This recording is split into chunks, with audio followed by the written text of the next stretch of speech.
Hi, good afternoon, everyone. I'm Narda Tafuri. I'm the Coordinator of Technical Services at the University of Scranton.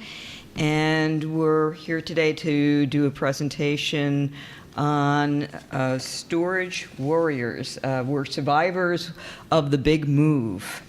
So we have 3 different remote storage projects to talk to you about, as well as getting a perspective from a vendor in the field and their perspective on library moving projects. I'm here today with my colleague, Sheli McHugh, who is coordinator of the Riley Learning Commons and also cataloging metadata librarian. Erica Johnson, who is here from the University of San Francisco, and she is head of acquisitions and collection management.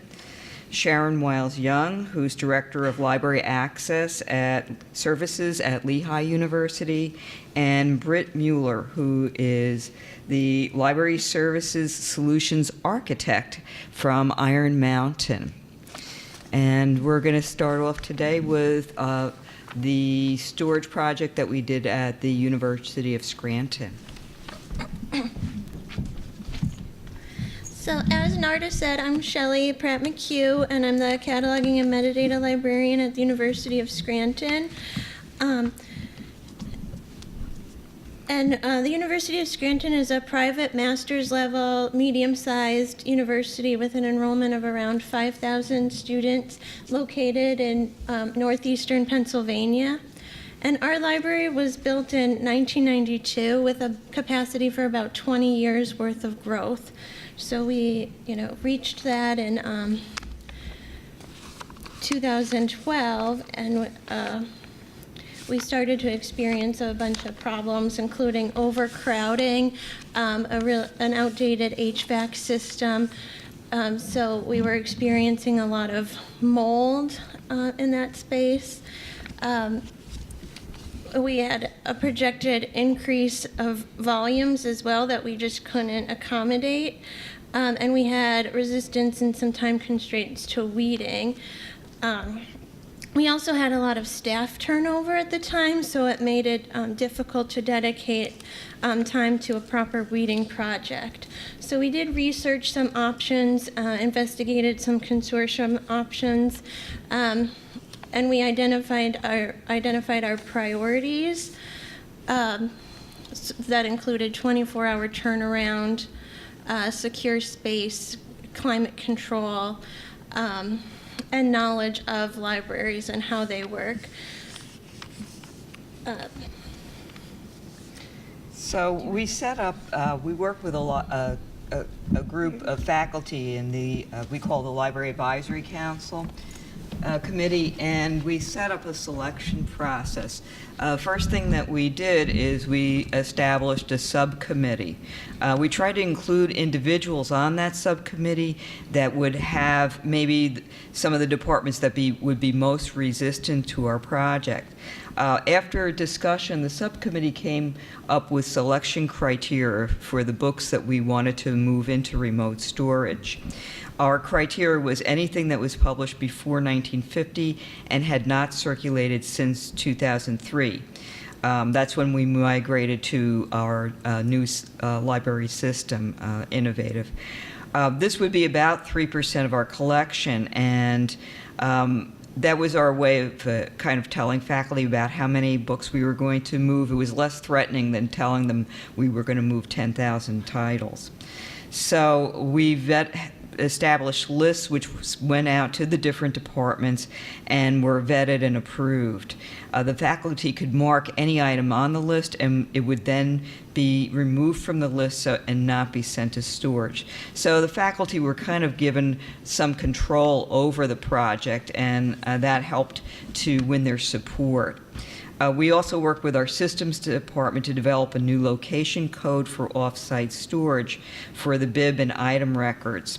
We wanted to establish a hold process in our ILS system, and we wanted it to be the same so that for the patron, it would be the same, look the same as if they were to put a regular hold on an item, except that it would appear then as being at remote storage. Right now, our system and the system for our vendor for the project, Iron Mountain, don't currently speak to each other, but that's something that's being actively worked on. However, it still looks the same to the patron. What we do is we manually run a list behind the scenes so that you can see in the online catalog that the item says remote storage. Mm-hmm. So some of the logistics for our project, we worked over the summer, so we began as soon as the students left. We used 3 group study rooms on our 3rd floor, and we were able to lock those up, so we had security. We installed PCs, scanners, and we installed our ILS on those PCs. Narda and I did a sample test to see what kind of problems we might encounter and how I could tell our staff to deal with those as they come up. We'll tell you more about that in a minute. That was fun. But we also bought a lot of supplies, including we rented library mover carts, so these kind of heavy-duty wooden carts that we used in the 3rd study room where we stored the books that were pulled.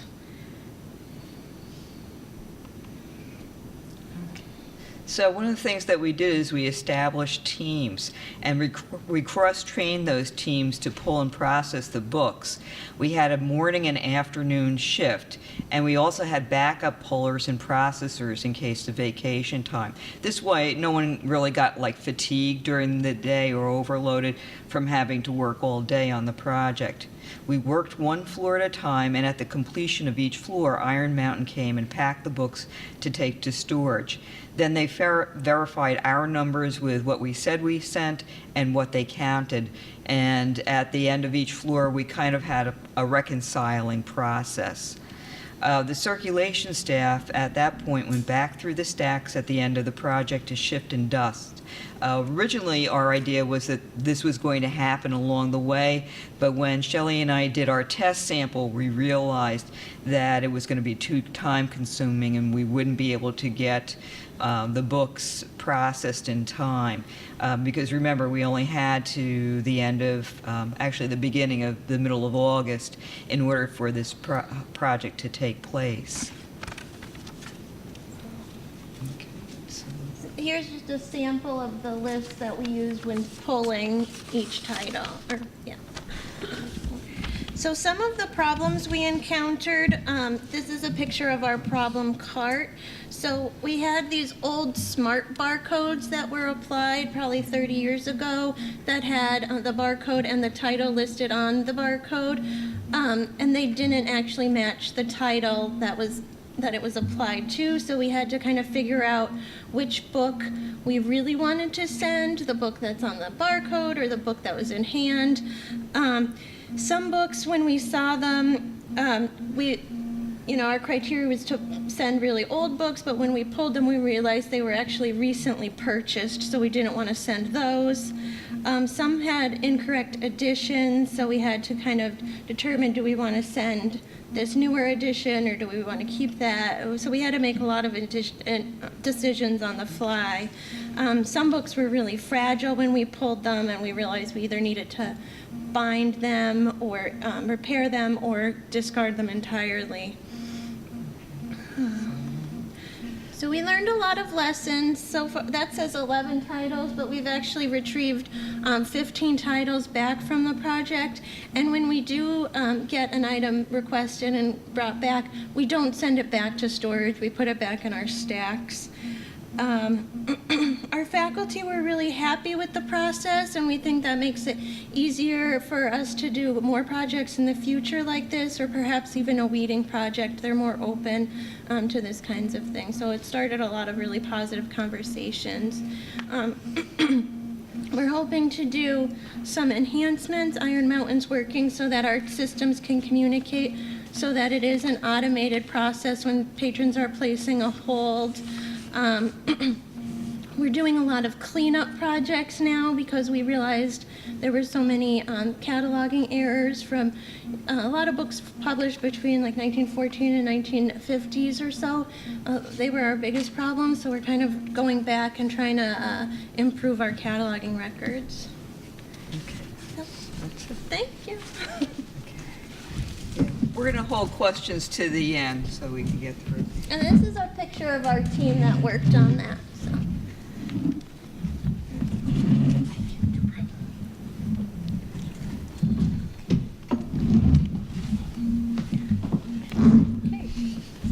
Thank you. So I'm from Lehigh University, which is in the Bethlehem area, Lehigh Valley, on the eastern side of Pennsylvania. And we have 2 libraries on our campus, and we've had 2 different moves, and we have an on-site storage facility.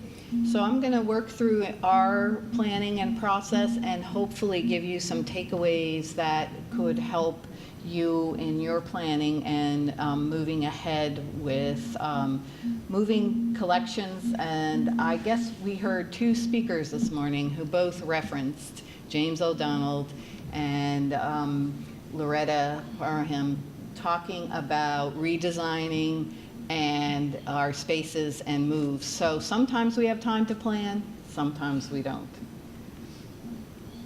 So back in 2005, we were renovating our 19th century library, and it was thought that we would just leave the collections in and the construction company would work around the collections.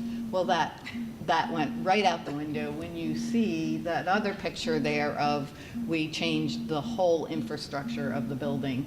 So there's no way the collections could have stayed in there. So we did have a small facility up on the mountaintop campus, and part of the planning and part of the funding for this renovation, we worked in budget to get more space above the space we had at the warehouse up on our mountaintop campus. So that came in handy because we had money put aside in the budget to do this move and keep, now this was 300,000 volumes we had to move out, and Lafayette College, which is in Easton, Pennsylvania, right close to us, had just finished their building, so we used their off-site shelving for our books that we were going to bring back, and we used our on-site shelving for things that the faculty really did not want to leave the campus. So that was a good solution.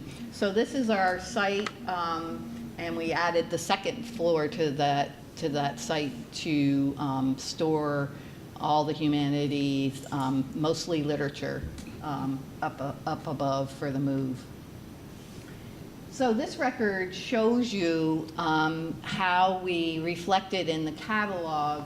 We gave a live link so users could just go right in, fill out their form, it would populate, and just send it off to our facilities to get that book for them and send it down from the mountaintop campus, which would usually be the same day service, so the faculty didn't notice too much going on there. Let's move ahead to our science and technology library. In 2006, all of a sudden, 2 floors that they wanted totally cleared so we could put a classroom in and group studies and collaborative study space. So we didn't have much warning on this one, and these 2 floors housed our government documents collection, which we were collecting selectively as a depository since 1869. So we had a huge collection, and then we also had all our journals on those floors as well. So our science and social science journals had to be moved, and what were we going to do about that? So the government documents luckily could fit in some of our compact shelving on the first floor that hadn't been filled totally. So we compacted everything in there to fit that. And then there was some journal space. We did some weeding of journals that out of our storage facility that we had back files for. And we got rid of those journals and made space for the journals that did not have back files. So that was one of the deals we made in the budgeting for this move, was to make sure we had some extra funds to buy the digital back files, and that really helped us move less material. In both these moves, we used a local mover with their library book carts to move us to the mountaintop campus, and that worked out really well. So how did we do these moves? Well, we now are looking at going into our book collections. So we did have time to do a sustainable collection service and do a green glass study with green glass. And we found the unique items in our monograph collection, but we also looked for historical materials, local materials, Lehigh authors. We made sure all those guidelines were followed before we did any withdrawal of monographs.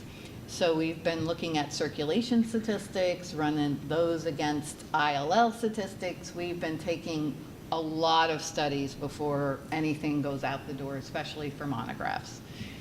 In the government documents, we saved anything that's online we did not save, but anything that had historical interest or local interest or a curricular need, which we have a couple faculty who still use some of our Gov docs, then we did not get rid of anything like that.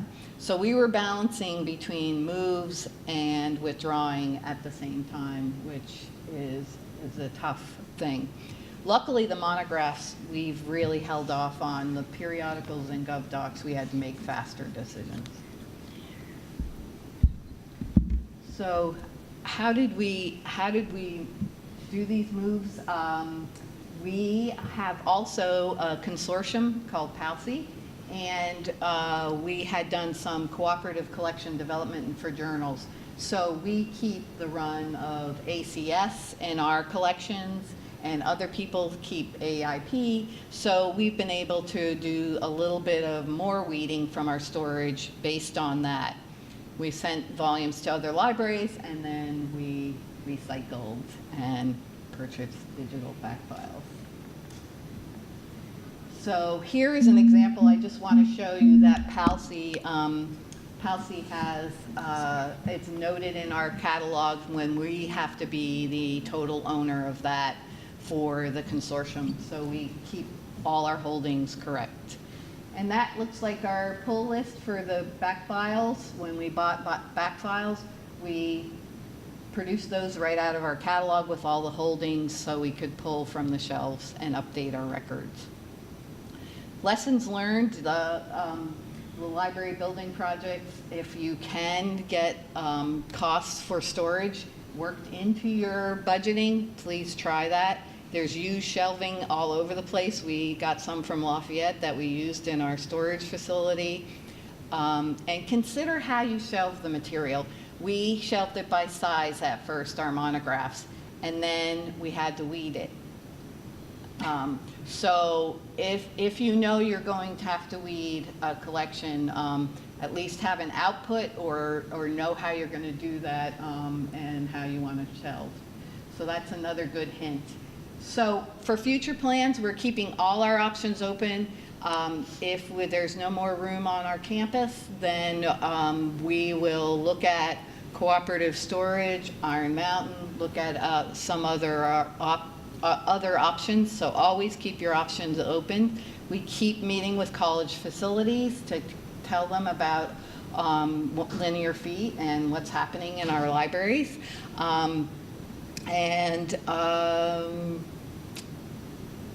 when we remove shelves, we have some shelving stored around our mountaintop campus, secret little hiding places for shelving just in case we need them. So I think that's all I had, and I'll turn it over. Thank you.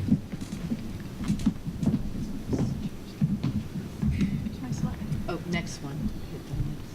There we are. Okay. Continuing on the theme of having time to plan or not, I'm going to tell you what we did with our bound periodicals over the last 6 months, less than? It's been a quick project. Last spring, we were notified by the university administration that the library needed to make some room for about 5 new departments, non-library departments in our space. That was going to cause us to lose not only a classroom, but some study space for students. And the obvious target for this was our bound periodicals collection. It was a large quantity of materials that could be removed from the site, but we couldn't move it to our existing on-campus off-site storage facility because that isn't climate controlled, and it was also quite full. So, our collection was housed both at our main campus library and also in our Lone Mountain storage facility. We had about 19,000 linear feet of materials shelved more or less by title in the library. The problem with that is, some of them are shelved under or bound with. A lot of these titles we only have bib records for. We don't have item records for the individual volumes, therefore no circulation records, and a lot of these have no record at all. We didn't catch them all in our retrospective conversion projects. Also, it's never been weeded. So we have everything, whether we purchased the back files or had it in JSTOR or it was just completely out of scope for our collection because it's in Portuguese. We still had it. Similar problems up in our Lone Mountain storage facility. Much smaller collection, but also not in any particular order. They're in bad condition because of the climate issues that they have up there, and so they're falling apart. We also inherited a lot of the titles from the Lone Mountain College for Women that formerly occupied the building that people thought, these are great, we'll keep them.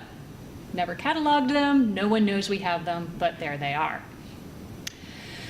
So, given the really short timeline, we found out in spring that these new departments had to move in by the beginning of the fall semester. We had a very short timeline to get the materials out. Additionally, there was asbestos remediation problems, so they had to come in and do a lot of demo and work before the facilities or the new people could move in. So we had Iron Mountain swoop in and take everything as quickly as they could.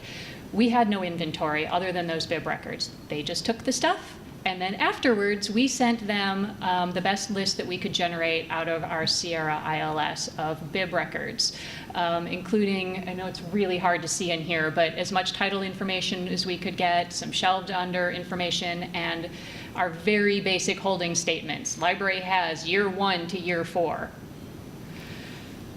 What we got back from Iron Mountain was a list where they did the best they could to match our bib numbers to the titles that they were able to capture off the spine. It turned out to be 111,826 volumes from our Gleason campus, our main campus.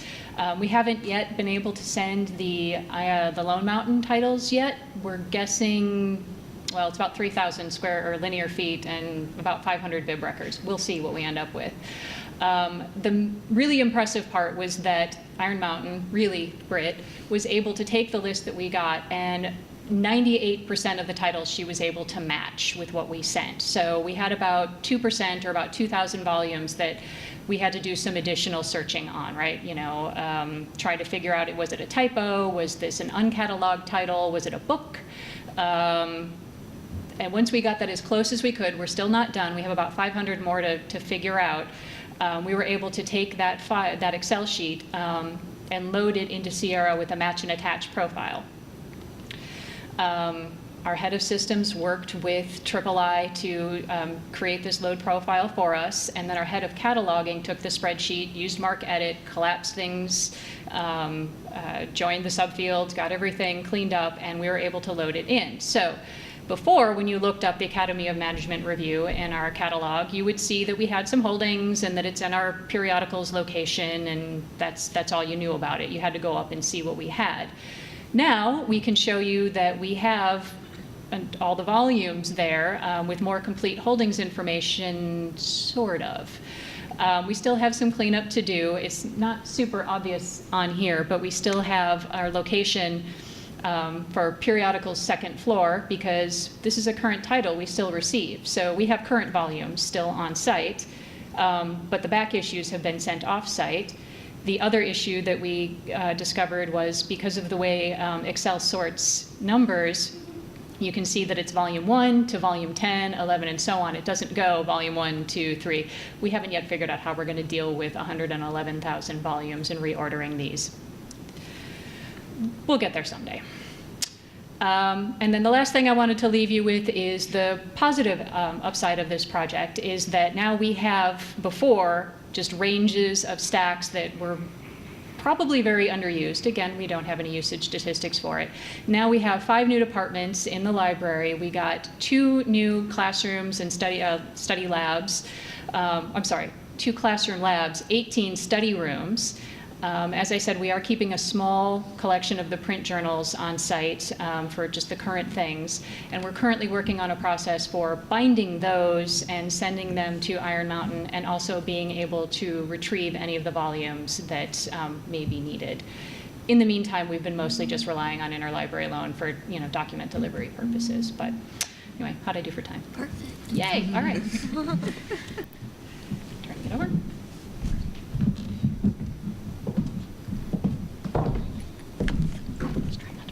Okay, so thanks, Erica. I'm Britt Mueller, and I'm at the Iron Mountain. And what I'm going to talk about a little today from the vendor perspective is what I believe are some new options for considering offsite storage for librarians and libraries.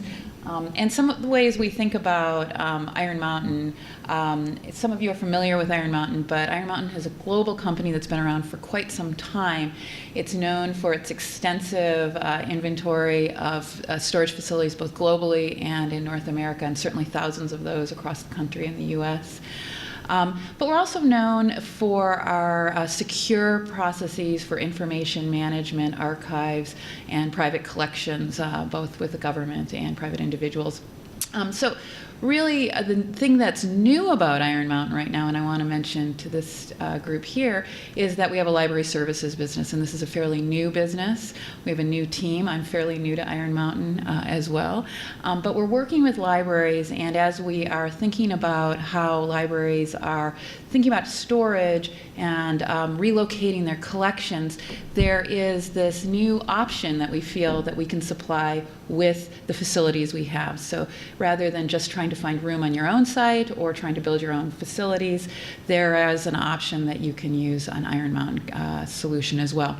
So what are we thinking about in terms of what are some of the best practices we're seeing as libraries are undertaking these efforts? I want to just quickly go over that.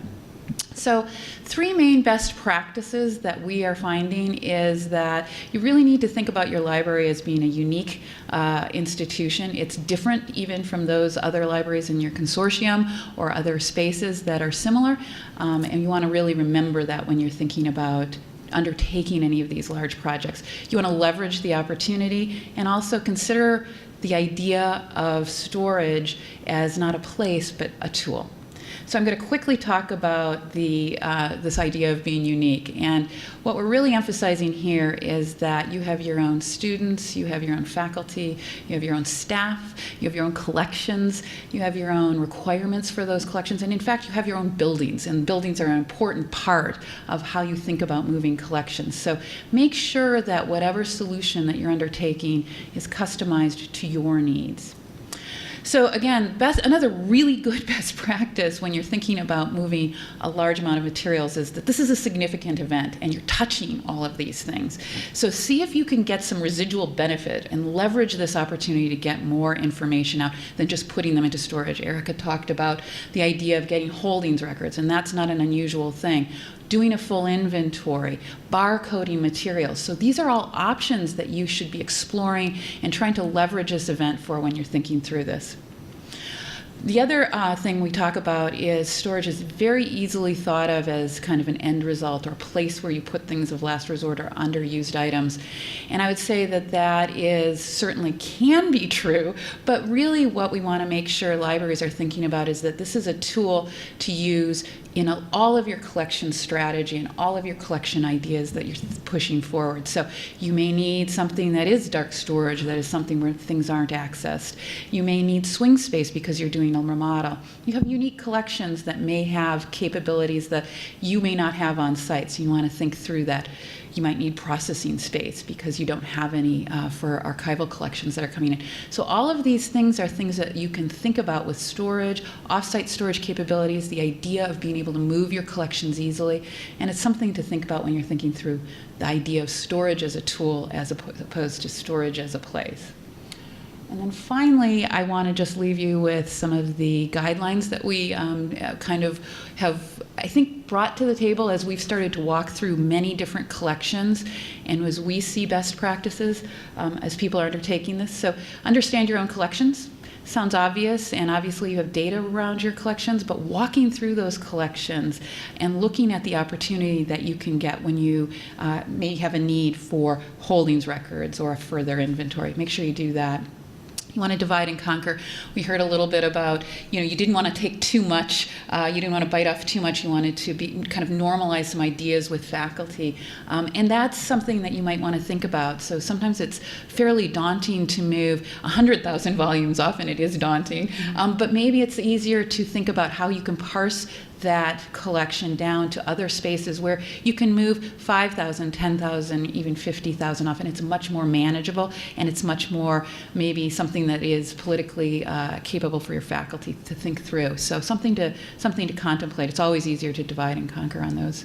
Leverage your community. Obviously, there's a lot of sharing, including what's happening right here within the library community, but we would say that there's a lot of knowledge and a lot of best practices that are in the storage community as well, and being able to combine those resources from both inside the industry and outside the industry can create some really nice solutions. Things around chain of custody, security, density of storage so that you can control costs. Those are all things that are definitely happening in the storage community, and it's something that we want to be thinking about in the library world as well. And then finally, I'm just going to leave you with the final idea, which is the idea that you come up with or the workflow that you define at the front of this will not be what actually happens by default. There are things that you will learn as you go. We kind of heard about that today, and I think that idea of staying flexible as you're trying to do this process is exactly what you need to think through, and iterating on where you want to go and what the best solution is for your organization is a way to think through this. So I'm going to stop there, and we'll open it up for questions, please.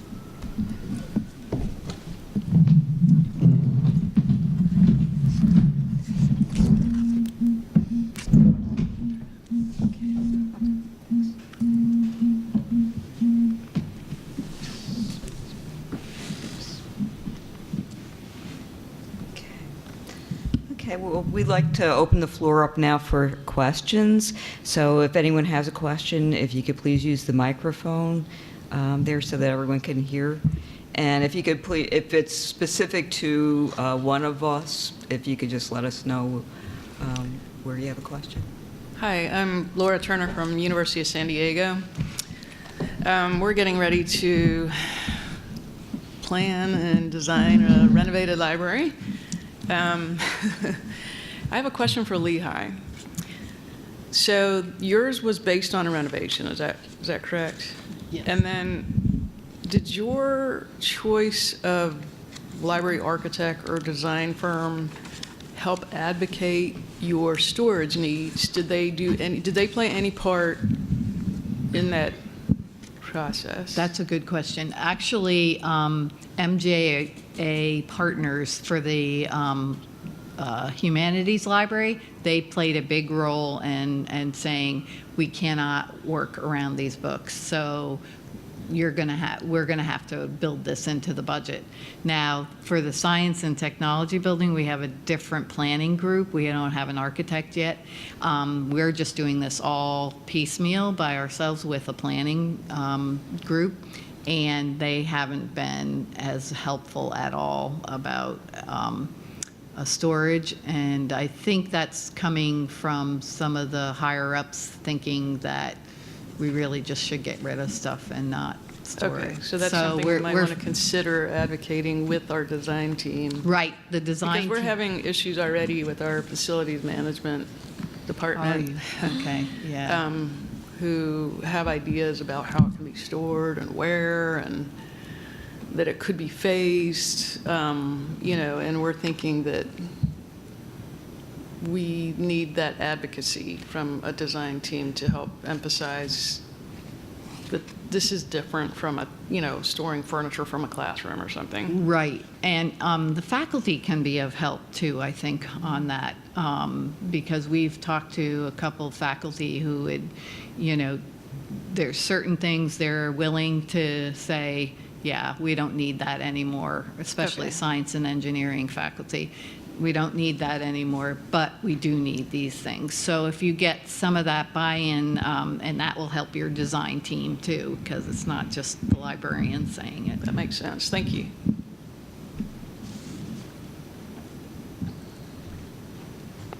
Hi there, thank you. I'm Joan from Bowdoin College in Maine. I actually have two questions. The first one is for Scranton. How did you manage the lists for faculty? So you said, you created lists, gave them to faculty to review. So can you just talk a little bit about, was it through your subject liaisons? Like, how did you manage that? We have a library advisory committee, so we have representatives from each department on campus, and then